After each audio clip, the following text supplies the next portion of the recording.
Salut!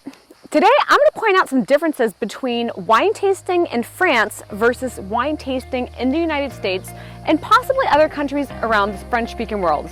In case you don't know me, my name is Rachèle DeMéo.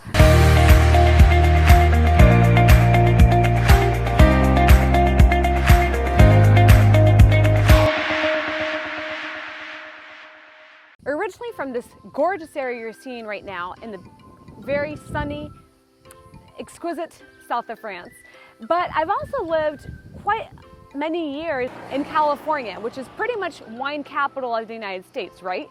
I love wine, guys. So I've definitely explored wine tasting in France and in the United States, but I want to compare the two. On Friday, you're going to hear how wine tasting goes, and you're going to explore different wineries in southern France to see what you would expect if you're going wine tasting in France.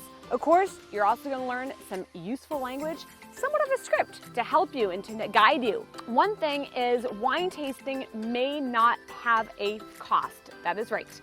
In the United States, every place I've gone wine tasting, they always cost something. The cheapest I found has been $5, but it definitely has been a lot more, up to $20, sometimes even higher, to go wine tasting. And sometimes they limit it, they really stop it.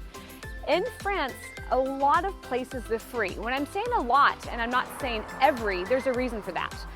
Certain wineries that are more commercialized, especially the ones that are touristy that you are gonna find in a magazine, they may have a small cost to wine tasting.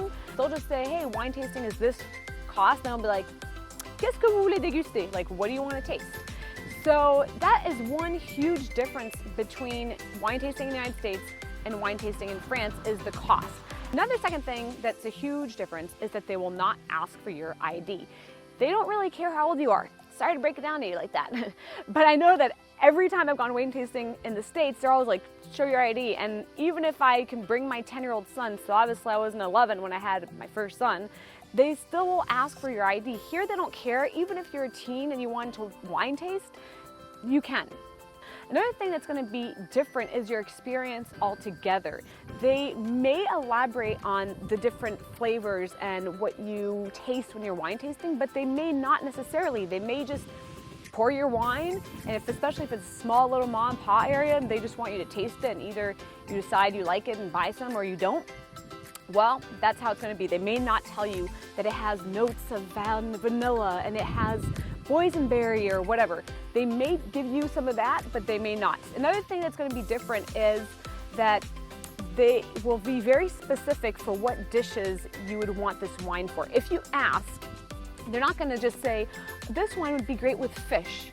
They're going to say, oh no, this wine would be great with pombade. They're going to be very specific. Or this would match really well with veggies. No, they're going to say, this would go really well with ratatouille. Or they may say, this would actually pair up with something chocolate, like a moelleux au chocolat. And so if you ask what the wines pair with, they will explain that.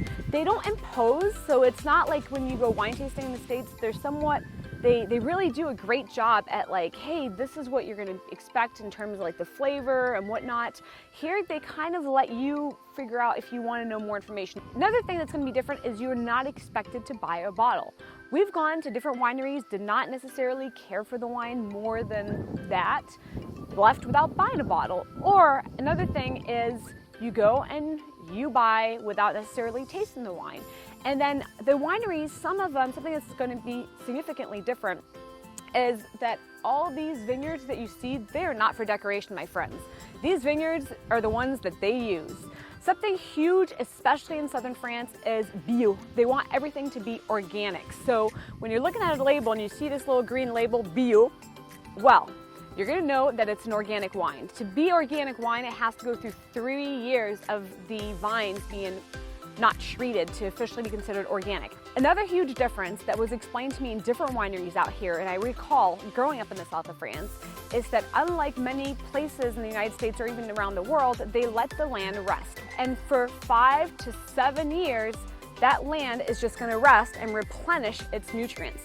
So you may have a new vine and that happens, or as we saw in this winery, you may have vines that are 57 years old that still are healthy and producing wine, and so they can let them. Another thing that you may be surprised is when you go to a winery, they may not be open or they seem absent. Well, guess what?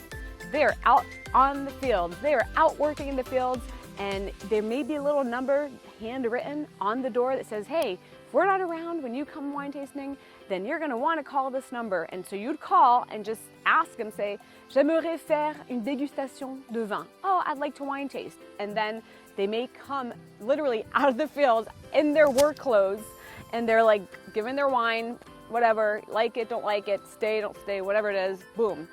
They may have some cheeses and meats and so forth that you can purchase or whatnot, but they may not. They may have a little gift shop, or they may not. So those are kind of, I guess, similar to the United States and wine tasting there. So those are a few differences that you want to know if you're wine tasting. You want to see what this looks like. You want to see more than just the footage that you're seeing right now. So I invite you to subscribe to the channel so that on Friday, as soon as this video is going to be available to you, you can be the first to be notified. Please like the video. À bientôt tout le monde.